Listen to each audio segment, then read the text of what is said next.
Hello and welcome to my video on how to take care of guinea pigs. Just a quick disclaimer, this is kind of a guide more for taking care of them temporarily. This is not a full owning guide and of course is not all inclusive. So let's get into it. Let's start with food. All right, food is obviously the most important thing of this video. Of course, everyone's going to do their cage differently. Not everyone uses a litter box, but their food is 100% the most important thing to take away from this video. As far as pellets, they should be only getting about 1/8 of a cup per pig per day. You don't have to, ration and make sure that each pig is getting that amount if you have multiple, which you should.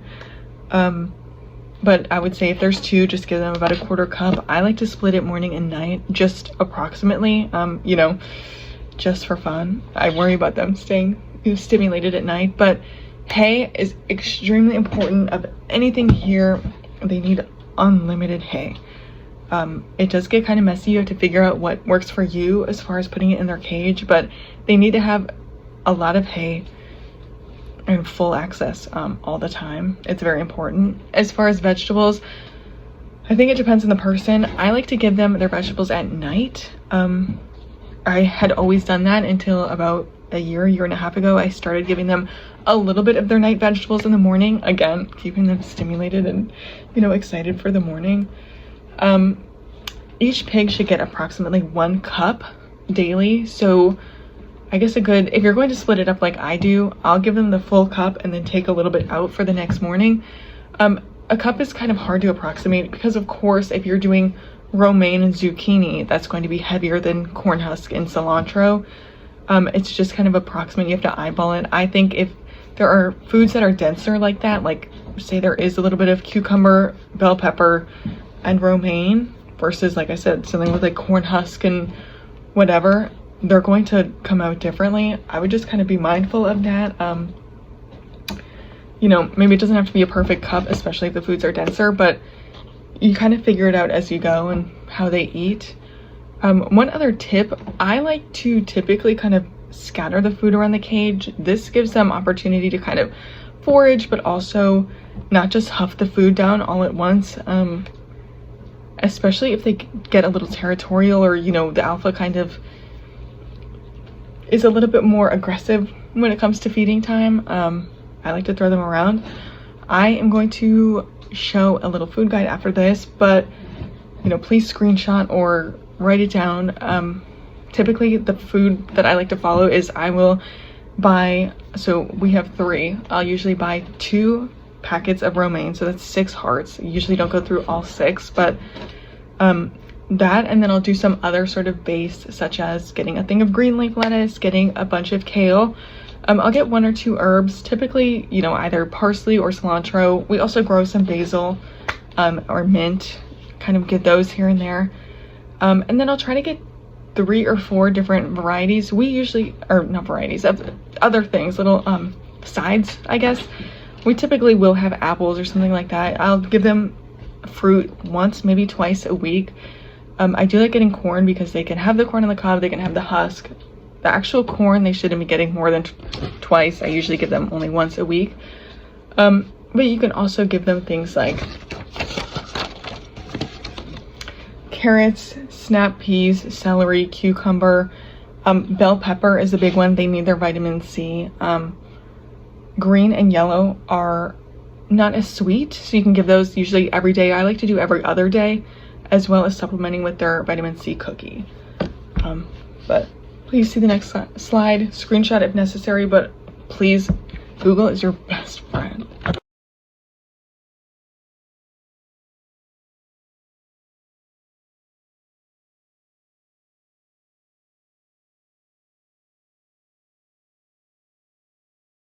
All right, cage cleaning day is Sunday. Cage is a little messier.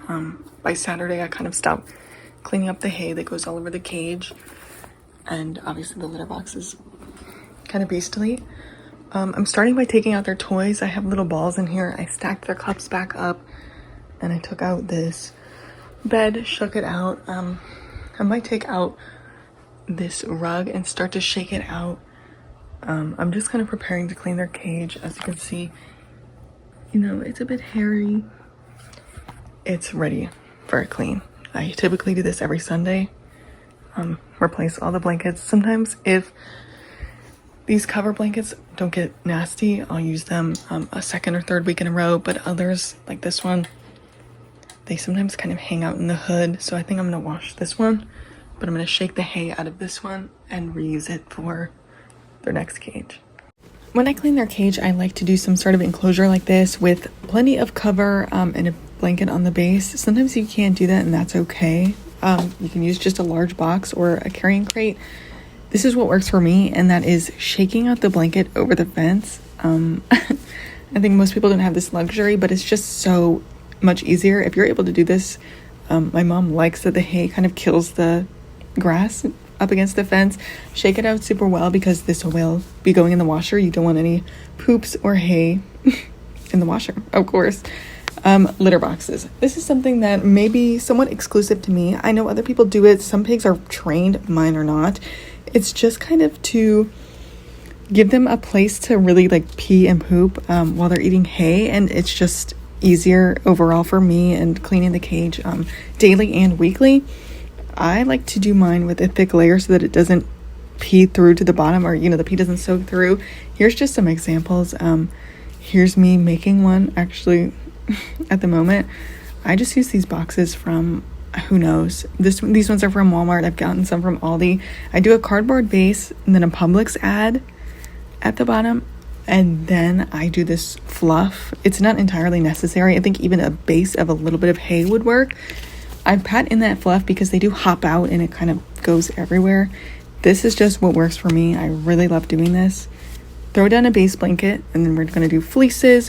One thing I wanted to note, if you have boxes with small holes like this, please make sure that they're big enough for them to get through. Guinea pigs are notorious for squeezing into small areas thinking that they can fit.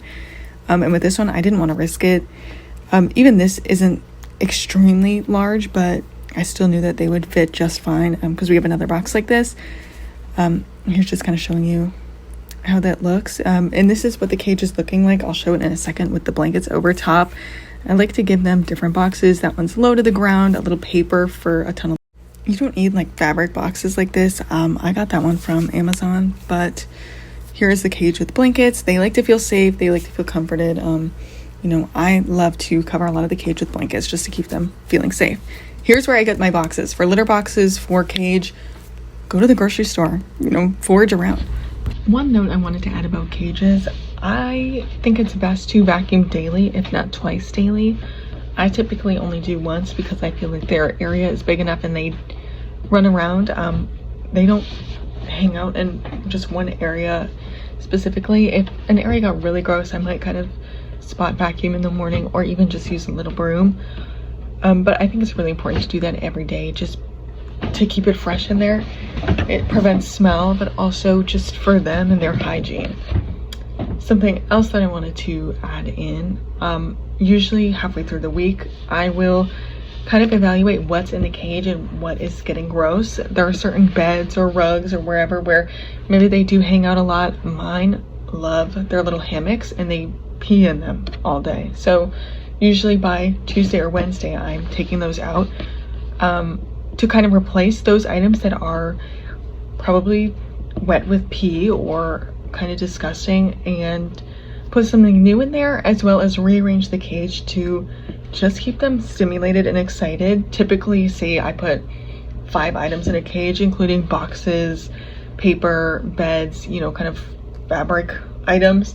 Typically, I'll take out 2 or 3 of those, move the ones that remain, and then put 2 or 3 more back in. So even having some of the same boxes just being put in a different configuration can really excite them and keep them stimulated. One thing I wanted to add too is that I typically will turn the litter box on that Wednesday or whenever I do I like to call it the rearrange. I have found that mine, depending on how it's configured, will either be on the right side of the litter box or the left. I just think it keeps it fresher if they're, say it's 2 boxes next to each other, if they're both kind of hanging out on the right side of each box, when I turn it, they'll both hang out on the left. It just kind of keeps it fresher longer, and they're not just standing in pee. It also reduces the smell. Sorry, one more point. I like to vacuum before I give them food at night. Like I said, if I'm spreading it, I don't want to drop their romaine that's wet on their dry poops, you know, and rehydrate them. That is so disgusting. It is so disgusting to me, but also them hearing the vacuum, like they know. They honestly have a pretty good clock. Like they'll start squeaking when it's about dinner time. But once I vacuum, then they really know and they get very excited. It also, I think, takes some fear out of the vacuum. I'm not just making this loud noise for no reward. Something good happens at the end. But yeah, I usually vacuum right before I give them their veg at night. I think it's a good time to do it. I did say you could do morning and night, depending. But if you're gonna do it once a day, might be best to do it before they get their food. All right, I thought laundry would be important to include for their sake and for yours. Try to use a unscented or very minimally scented detergent, and you honestly don't need that much. This is about 2 tablespoons. You don't want their fleeces getting waxy and soapy. Just throw that in however your washer requires. And then something else I like to do, instead of bleach, you put regular white vinegar in the bleach spot. This will help sanitize, keep the washer fresh, keep the blankets fresh, and reduce any smells. Before this, you should have fully shaken out these blankets and items and stuff so there's no poop. Also put it to warm and some sort of heavy duty wash. We do heavy duty regular. That works for us. The washer might have a little bit of hair. Also, pro tip, if you have a base blanket, put it on top if you have a washer like mine. All right, one pretty important thing if you're watching boys, if you're not, feel free to skip. It is a bit graphic. If you're watching boys, you should be checking for sperm rods every day or every other day. It's exactly what it sounds like, and it's pretty disgusting. I'm obviously at work, so I'm gonna demonstrate on this stress ball turkey. This is the guinea pig's back.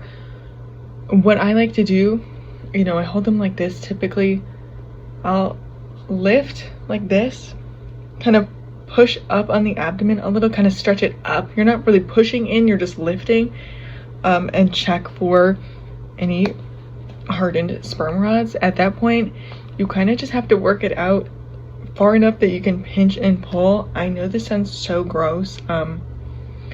It's kind of one of those things you just have to push through and deal with. But if you're watching girls, like I said, no worries. I'm sure there are more detailed videos on this if you're watching boys, or if this is ever a problem for you. If it is, my condolences. Go wash your hands. All right, sorry if this isn't the best video. I have to record at 0.5 and it's a little awkward.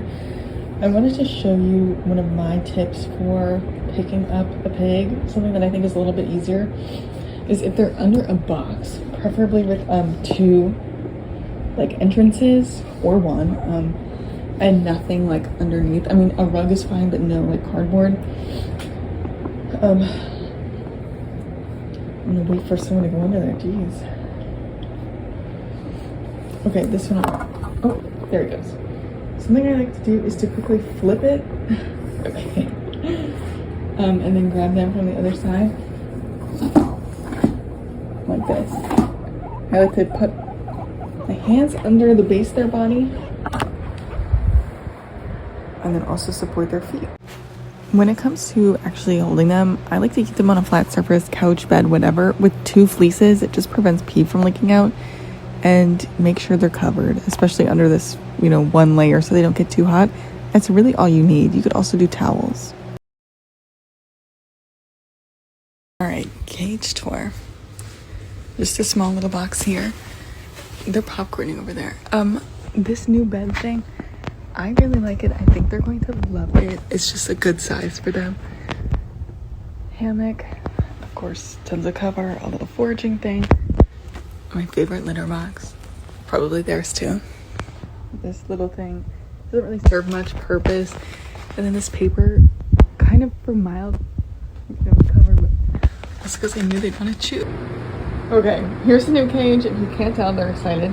Turned this, gave them room to walk around it, but a little extra room over there. And instead of just putting the blanket across, I have it kind of hanging. Oh, look at her, exactly pitch. This is the same spot. I moved the rug from outside the hay to here, which I might switch it back. This paper thing is a little tunnel. And then this bed that they need to fucking have using. Yeah, I think I'm gonna move the rug right now just because I set the hay bin here and then shovel it in. Alright, sorry about the fan, but new cage a day early because their entire full water bottle spilled in the middle of their cage and it wasn't done. So, over here we have the little guinea den. They love that thing. The bed. This box, it was in there like 2 weeks ago. I didn't love it. This is a better use for it, but I don't know. Definitely taking it out during the midweek reset. This little thing. And then I left this in here from last week because these freaks like to hang. Kind of a classic litter box. Yeah, really nothing to it. Alright, cage tour. I just dropped them in here. And I gave them some forage, so they're just running around. Start with this massive litter box. It was a little awkward to cut down, but this is gonna have to work. I'm sure they could jump over this if they wanted to, but anyways, just an empty hole for now. This box doesn't have an exit. I don't know if I'm gonna cut one. I don't think I do. They're smart enough to know. This little flower thing, vaguely nature themed, if you haven't noticed. A little starry night. We got the flowers, the mushrooms, the little log. This. And then this box has a very wide opening, but I just cut a little hole in the back and left like a pretty open space for them to hang. And I have the blanket kind of sagging, so it's extra like cozy. And then this little